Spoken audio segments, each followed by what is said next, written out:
Ladies and gentlemen, welcome back to the Warp Core Podcast. I'm UrzaMaster. Joining me as always, Lord Uther and Fert Derby. Gentlemen, welcome back to Starfleet Headquarters, Starfleet Academy, the Enterprise H. However you want to look at it, we're here. We're back. It's Warp Core time. Gentlemen, this week we're diving back into Season 3 of Star Trek the original series.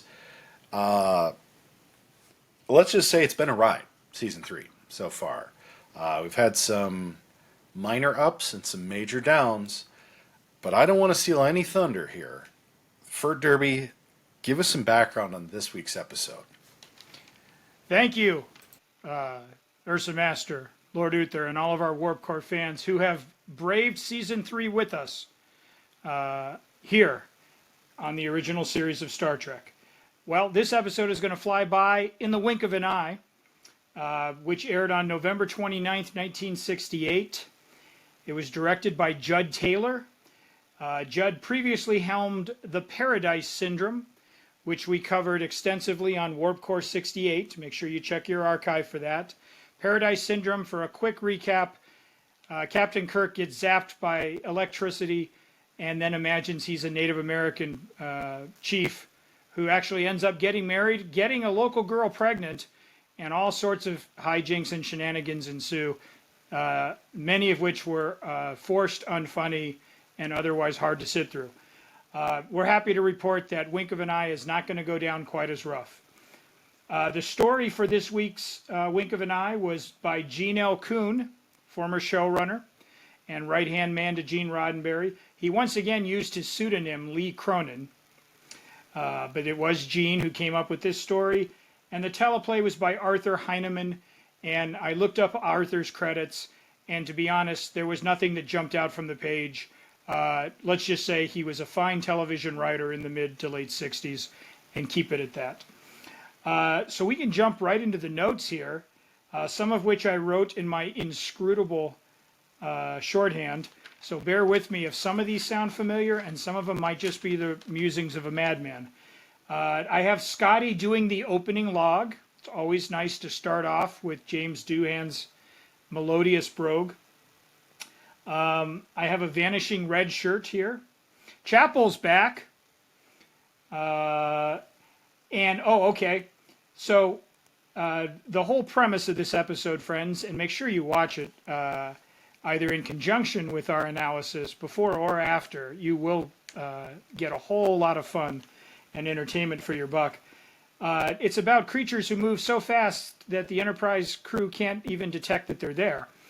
And the reveal, actually, a very low budget reveal, but extremely cool with the wind blowing Kirk's hair. And I'll tell you why, because I'm sitting there on my couch. I've never seen this show before. And then I saw a little tuft of Shatner's brown hair just kind of blow up. And I go, wait a minute. Did something just brush past him? And then he sits up and it gets very suspenseful and is like, something's in here with me. Did you feel that, McCoy? And I just thought, again, it was just somebody with a fan underneath the table that just, but it was a terrific reveal and you didn't need a huge special effect to do it. And it really kind of set the tone for this episode. This episode was a lot better, in this humble viewer's opinion, than it had any right to.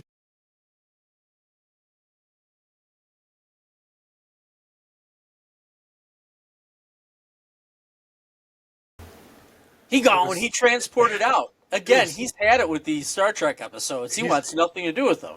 He's been zipped out by these hypersonic aliens that our gallant crew has encountered this week. Fert Derby, tell us about the hypersonic he's back. I was saying, gentlemen. It must have been the coffee. Must have been.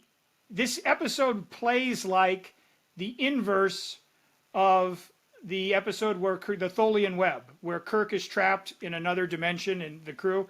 In that episode, we never really saw what was happening to Kirk in interphase, but we saw the crew scrambling to come up with, a way to save him and themselves from those nasty, no-good Tholians. Here, we spend a lot of time with Kirk in the accelerated phase, while everyone else is moving very slowly.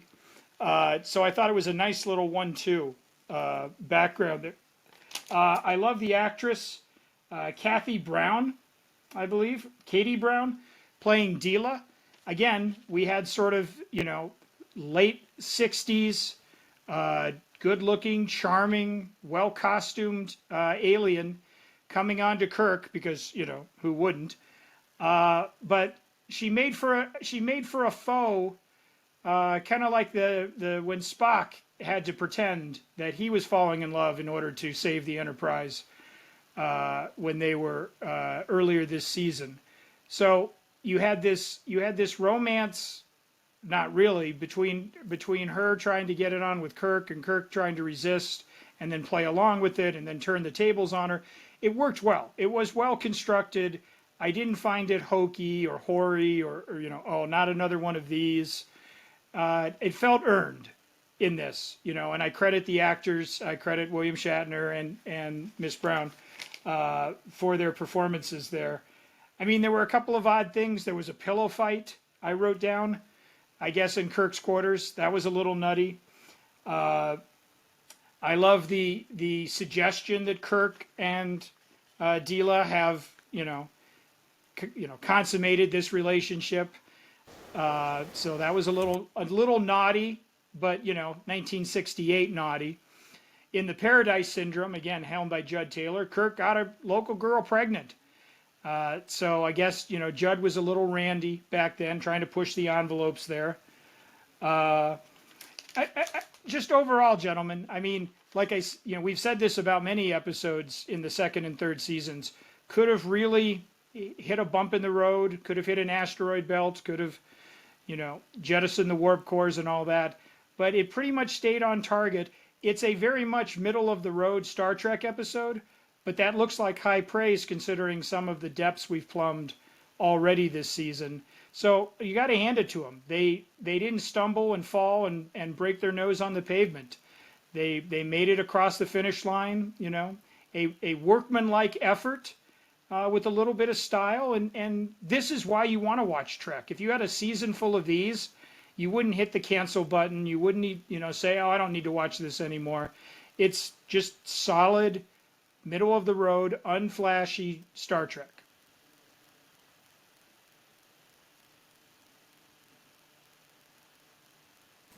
I mean, I tend to agree.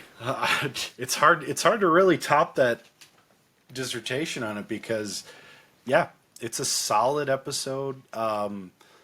I found it really intriguing because the interplay between Kirk and Kathy Brown's character, I forget Dila. her name in the episode. I think it was Dila.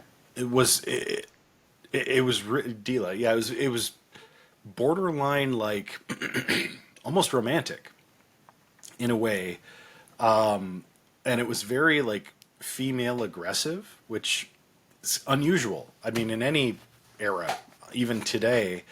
And it honestly seemed like Kirk enjoyed it. And who wouldn't, right? I mean, absolutely gorgeous blonde woman with clear desires for sure, if not maybe a hint of even romantic feelings. Loved her costume. At one point she protests, "Can I just like the guy I have to do this with?" And I think it was kind of an interesting tale on romance and breeding, especially for the era. I mean, all things considered, it's a functional view of what a society might have to do.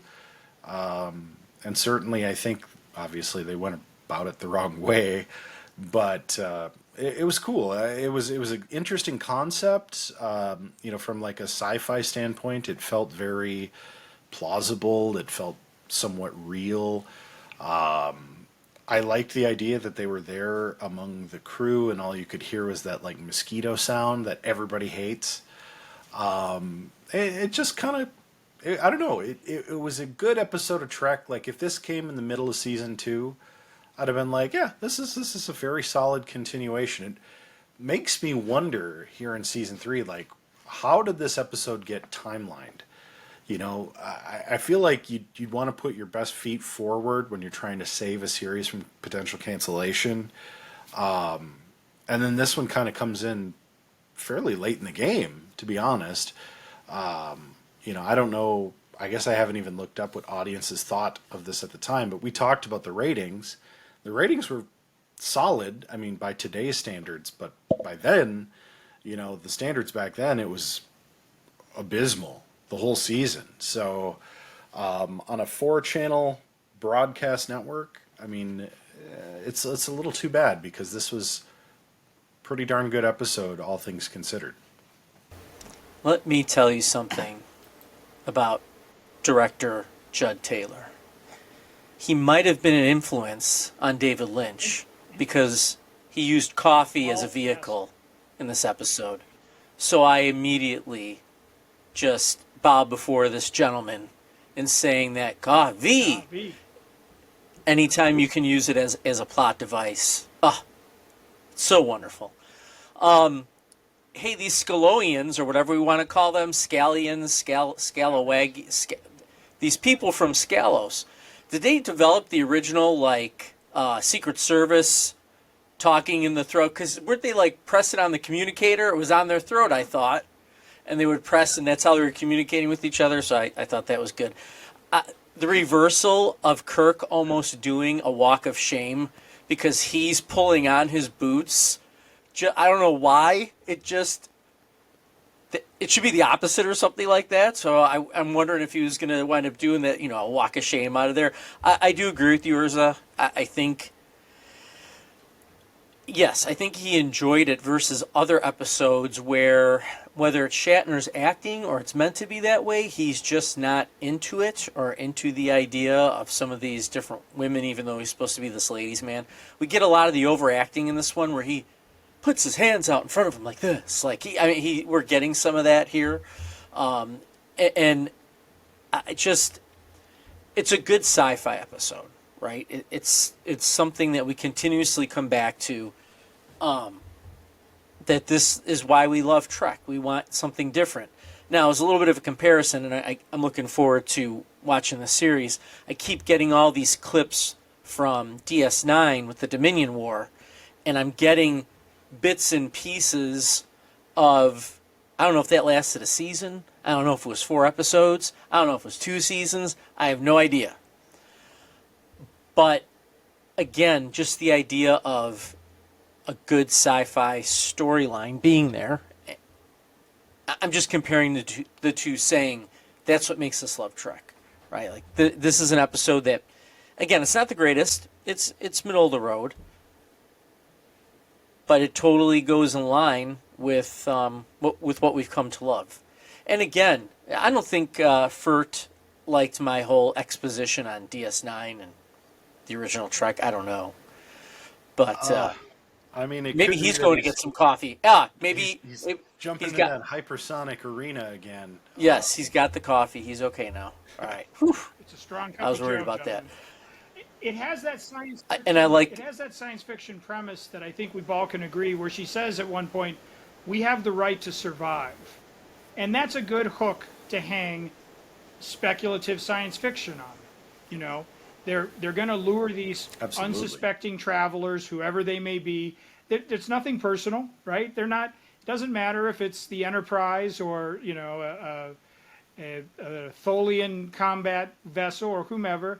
They'll catch them in their own web, and they'll repopulate, and like they say, they kind of brainwash. And she, to Ursa's and Uther's point when they're saying about Kirk liking it, she's insistent. You're going to forget everything. You're going to want this. Trust me. It's a very diet. It's a compelling argument. Well, yeah, no. In fact, the actress, I don't know why, but I mentioned this, I think, off camera, of which I've been several times now. She reminds me of Natalie Dormer, who played Marjorie Tyrell in Game of Thrones. And I don't know, I think it was just in her eyes. I just kept seeing Natalie Dormer, who I always thought on that show was also underrated and very pretty. Brilliant actress. Right. In fact, there's a line of dialogue I wrote down here. I think we can attribute it to Dila, that says, I want to keep this one a long time. He's pretty. And I mean, I don't know if Kirk likes being objectified to that point. I think he was standing right beside her when she said it. But yes,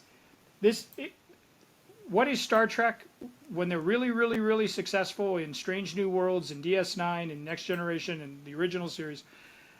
It's when you can take an idea that transcends episodic television and you can get to those morals that humanity, those questions about, how do we treat each other, and what is the meaning of all of this, life, the universe, and everything.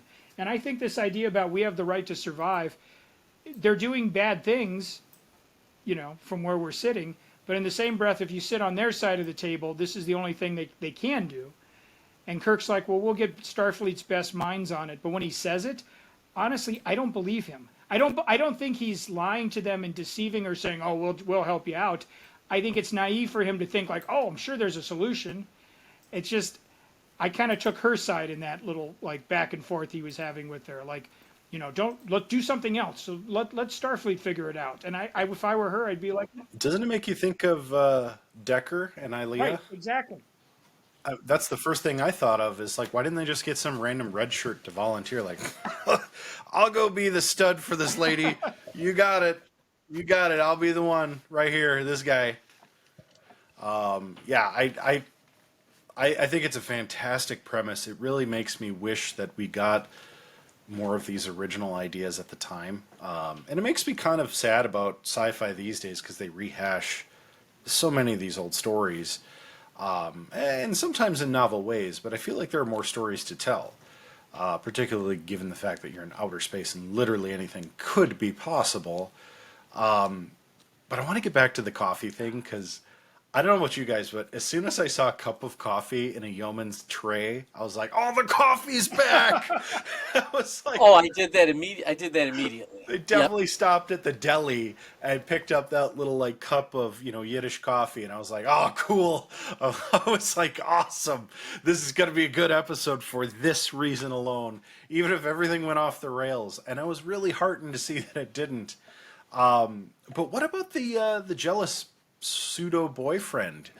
I thought that was a pretty good story too. Yeah. I mean, you don't usually get those tit for tats with Kirk. You kind of get the, single lonely female, and Kirk just sort of gets it, or you get the like manipulative wife or something that's trying to get in Kirk's pants to get herself ahead of the tribe, so to speak. What did you guys think of him? I thought he was also a pretty good character. Yeah, yeah, Oh, right up to the pillow fight. yes. Yes. Yes, I get. Yeah, I mean, I'm just going to take this somewhere else because seeing Leonard Nimoy turn into Ezra Miller at the end of this episode, just as a little aside, basically turning into the Flash and repairing everything. Yes.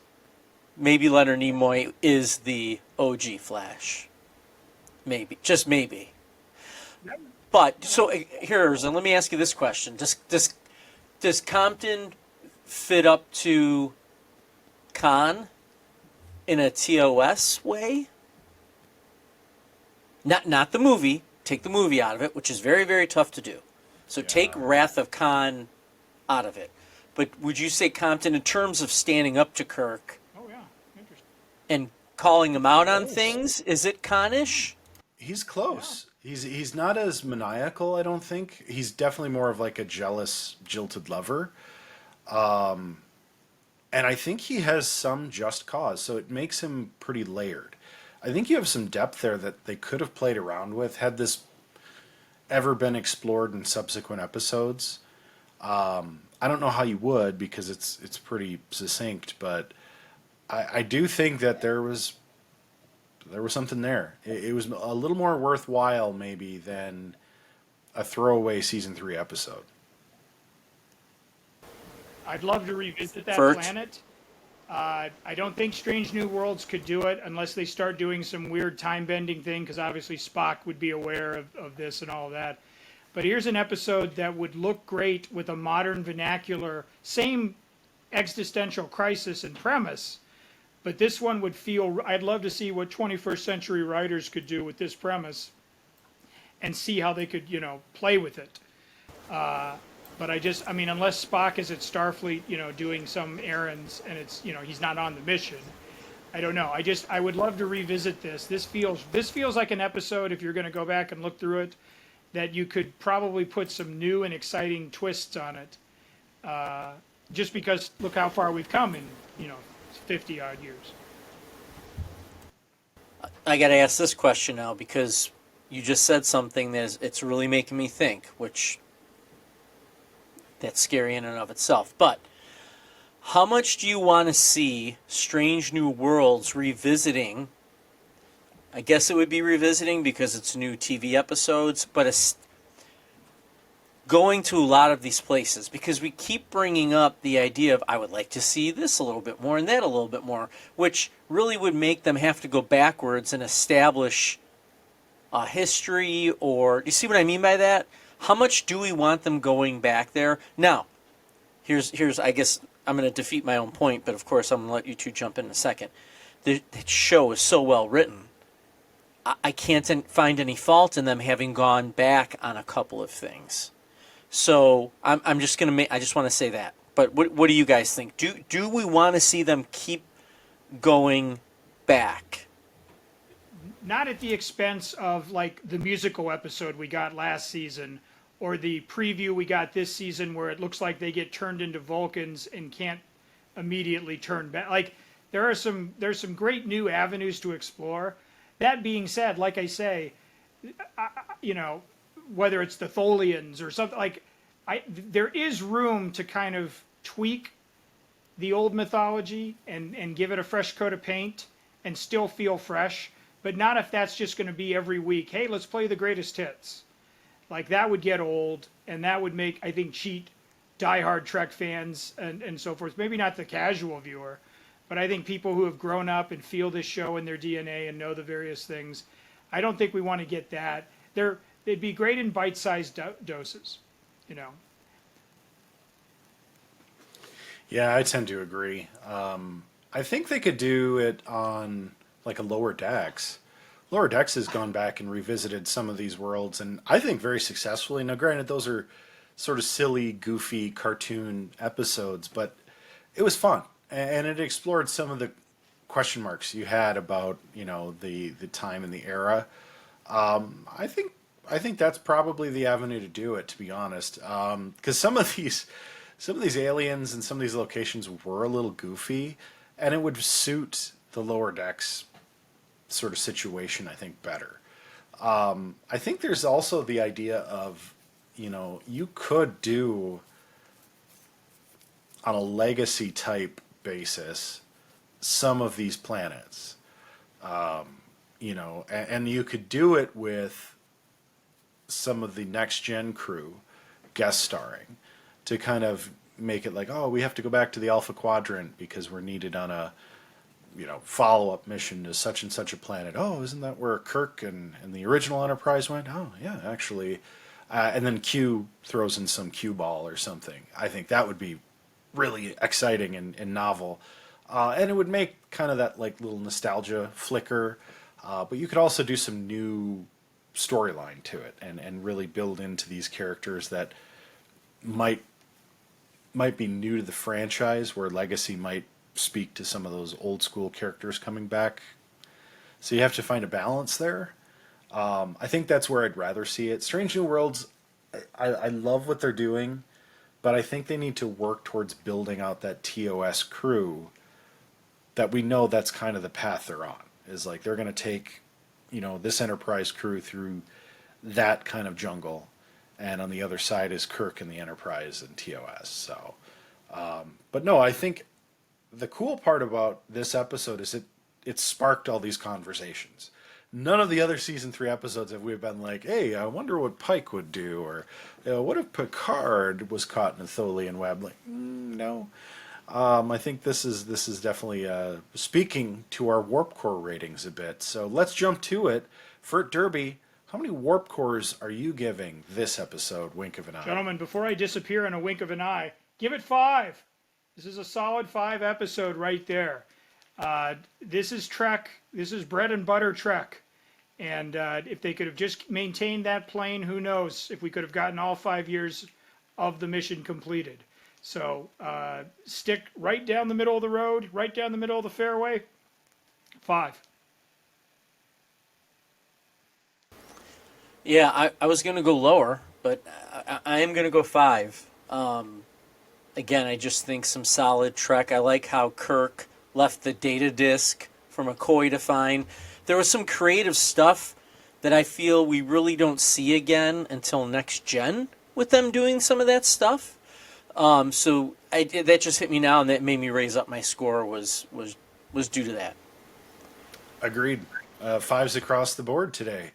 Yeah, this is a great relief in season 3, and I hope we're on an upswing because this was a refreshing season 3 episode, and definitely reminded me a lot of the stuff we see in TNG.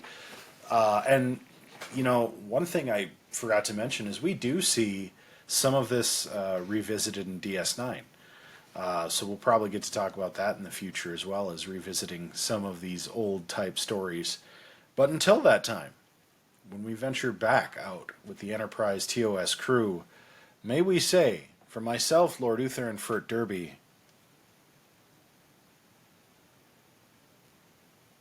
nobody's gonna do this. Live long and prosper.